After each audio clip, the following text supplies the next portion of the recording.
হঠাৎ করেই লাইভে আসলেন সাকিব আল হাসান, দিলেন সব অবাক করা তথ্য।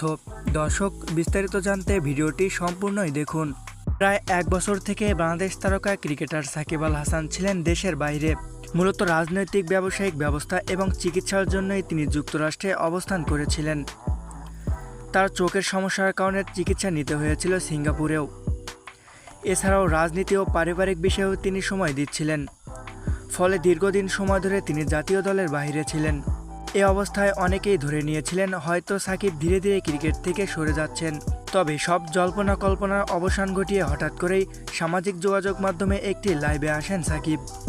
সেখানে তিনি সরাসরি ঘোষণা দেন, আমি আবারও দেশে ফিরব, দেশের হয়ে আবারও খেলতে চাই, ইনশাআল্লাহ খুব শীঘ্রই মাঠে দেখা যাবে।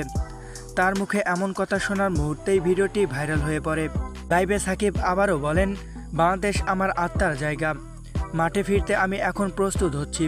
কিছু শারীরিক সমস্যার কারণে দূরে ছিলাম, এখন আলহামদুলিল্লাহ অনেকটাই ভালো আছি। চেষ্টা করছি আবারও জাতীয় দলে অবদান রাখতে।